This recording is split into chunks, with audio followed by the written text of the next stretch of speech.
this John Cena Cody Rhodes storyline has fucking bottomed out. It's like, has it already? Has it really? Yeah, I thought I put that as my number 2 on my top 10 heel turns of all time, and they've already lost me. They could get me back. I'm pretty easy to get back, right? They could get, and I think those 2 guys are talented enough to be able to get me back. But they have gone 2 weeks in a row with the same boring ass shit, where John Cena blaming the fans for the heel turn. The first interview with John Cena where he explained everything, I liked, because he pointed out a little kid in the crowd and kind of was like, "Fuck this kid." I like stuff awesome. like that. Pretty awesome. They zoomed in on the kid's face. He's like brokenhearted. I enjoy it. I'm a sick person. Okay, I like stuff like that. But then they kind of did the same old boring stuff. They're not even mentioning the Rock portion of the storyline. They haven't even fought since then. Like, Cody Rhodes doesn't appear to be all that mad about it. Like, he got his ass kicked and humiliated, got his balls punched, or he got kicked in the balls by John Cena, and he's just like ready to wrestle the guy in a few weeks. You would think that he'd want to be kicking his ass like every time they see like an on-site type of situation. That isn't happening. So I feel like they've lost the plot. They need to work hard to get it back, because right now they're boring me with this storyline. I got to be honest. I'm shocked that Cody hasn't shown up where Travis Scott is and beaten the shit out of him. Right? Because wouldn't that just be crossover, like mainstream crossover stuff? Because Travis Scott beat his ass. And if I'm Cody Rhodes, I'm like, I don't want some fucking rapper who's leeching onto my storyline to punk me out. Like, you could tell that Triple H was not the guy behind this, and it was Rock pushing this, because like, it doesn't seem like there's any time. Like, I bust on Triple H for being meat and potatoes booker, but there's like, this is just like broccoli booking. Like, it's like it's like it's just there and there's nothing else, which is not fair because I like broccoli. But I mean, like, it's just, what else do we got? I'm very shocked that this has like literally no teeth to it at the moment. I thought it would have. Yeah. Again, like I said, it's wrestling. They're overseas right now. They could course correct. I think they very likely will in the coming weeks, because as they get closer to WrestleMania, they still haven't sold out. A lot of people are dogging them for how many tickets that are still out. It is less. Like, you have to get a small business loan to buy tickets to that fucking thing. So that's why they're not selling out. They got to lower them prices a little bit. But. Yes, prices were pretty expensive last year too. Yeah. WWE fans are stupid, man. If they want to see a show, they're willing to pay. Like, I don't know, man. These are the worst that I've ever seen. I went to the one in LA, and it was nowhere near. Like, we're talking like for nosebleeds, like $800. I think in LA I spent like $150. Well, it's a decade later, right? Like, ticket prices are stupid now, and it's Vegas. The show's in Vegas. Vegas isn't. Yeah. You know, the tickets for anything in Vegas are going to be dumb. So I mean, like, it's not a great wrestling city. It's hard to travel to. You know, it's not a super great wrestling town. So the thing about wrestling there, it's a boxing town, it's an MMA town, and it's a concert town for real. It's not a wrestling town. It never has been. Yeah. Like, WWE can do pretty well there. I think they've done Allegiant Stadium. They've done pretty well there. Mm-hmm. But the prices they're doing, they're like UFC level prices. And I'm like, this ain't the UFC, guys. It's not the same. It's not the same kind of crowd either. Yeah. Yeah. So, you know, and one of the things with Vegas is there's just so much other shit to do too. Mm-hmm. But I will say that, like wrestle. Yeah. The wrestling shows surrounding Wrestlemania are all doing really well. I know TNA has a show, like a 3,000 seater. I think that might already be sold out. If not, it's like close to being sold out. So, but their tickets are like $25 to get in.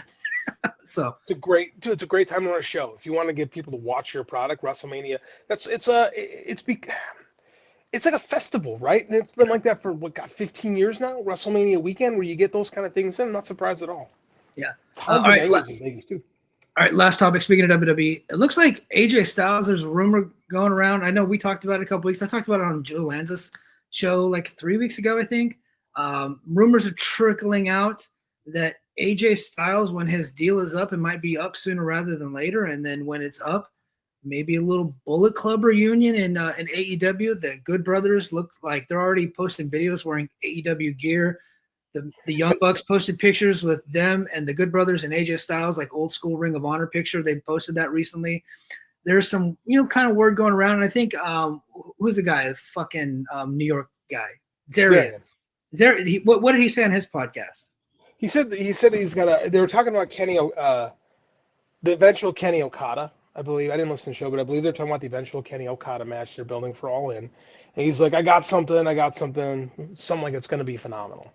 Yeah. You know, and Zarian's very, you know, he hits the nail on the head with a lot of his hints. So and he likes to do the eyeball emojis and shit. He does. He's a big fan of that. Yeah. I remember all out 2021. He tweeted a picture of a Panama sunrise. Yeah. You know, when Adam Cole came in, like he's that guy. He's good at what he does too. So I'm not hating on the guy. AJ's best days are behind him, right?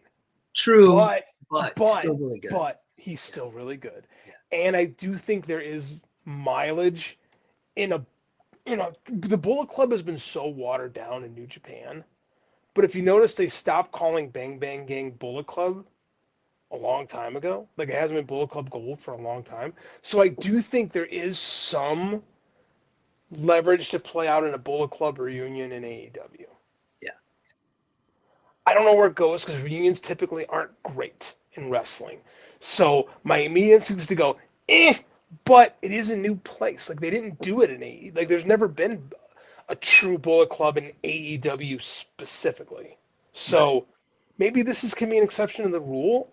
I don't know. I don't hate it. They don't even have to call it Bullet Club. Yes, they do. You think they do? 100. They need to steer back. And not let the Hall call it Bullet Club. They have to go back to that original T-shirt design, right? They need to steer back into that whole thing and remember the whole reason why AEW exists is because of the Bullet Club. I still have that original T-shirt design. By the way, it's in my closet. I have a onesie. Andy had a Bullet Club onesie. That's something. Pretty nice. Awesome. Yeah, that's pretty cool. All right. Ewan says NWO 2000.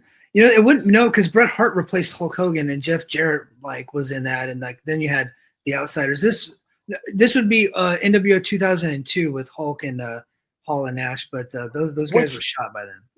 Yeah, but that was kind of working though until they decided the WWE what made NWO 2000 not work was they refused to book it like the NWO. Yeah. Right, they refused to do that. Well, and then Bret got the concussion, right? Bret gets the concussion. The 2000 doesn't even matter. That's Vince Russo, and it wasn't the NWO. Yeah, but NWO 2002 is what you're talking about. Right, NWO 2002, because that was actually the NWO. That was actually reunion. What short-circuited that was Scott Hall's alcoholism. Yeah. Right, and the fact that Hulk Hogan got super over. As a babyface. As a babyface in the Rock match. And they refused to book. Vince was never going to let the NWO be what the NWO really was. Right. Whereas I think here, if you bring the original Bullet Club, and not the original because you want to dev it, but I mean with the Bullet Club that became famous in the United States, which is AJ Styles, the Good Brothers, Kenny Omega, the Young Bucks. Yeah. Right. That's the Bullet Club that became famous here. Right. You could do that. Right. Because it's been a decade. It's been a decade since that whole thing got back together. So there could be something there. Yeah. Yeah, there could be, and it could be a good swan song for AJ Styles. He can have some, we can get AJ versus Will Ospreay, and it feels like they've been setting that up for a good year with AJ with Ospreay using the Styles Clash as a finisher at certain points. Yeah, it seems like that's kind of where they've been going, and I think this year has to be the year that Ospreay gets the title. I think so. They have a tailor-made world title match right there. Swerve Strickland, Will Ospreay in Texas. It's got to happen. There you go. All right, well, we're going to end it on that. Thanks to everybody in the chat. I really greatly appreciate it. Sorry about the technical difficulties as we first got on the air. Sorry for my backdrop being filled with shadows and just my headboard in my bedroom. But I think we turned out a pretty good show. Thanks to all the TNA fans that were here. Head over to patreon.com/the Mike JD Show. JD, we got more Mid-South content coming up soon. 2 episodes this week, Mid-South Madness, because spring break slowed me down. So we'll do 2. I'm going to put one up probably tomorrow afternoon, and the other one up on Friday. Okay, so 2 more episodes, and then I'll try to be back in the middle of the week at some point and see whatever news breaks. We'll see. Last time we had breaking news, I went to the YouTube because I thought it was just big. So, but I'll try to make sure I go to the Patreon first on the next news story. But that's gonna do it for us this week. And until next time, mahalo. Competition starting to get thick, it's the click, so I hope you work your A game. A made no rain from the track when we unite and spit. This isn't A game, better bring your A game. Competition starting to get thick, it's the click, so I hope you work your A game. A made no rain from We went long, but I think we had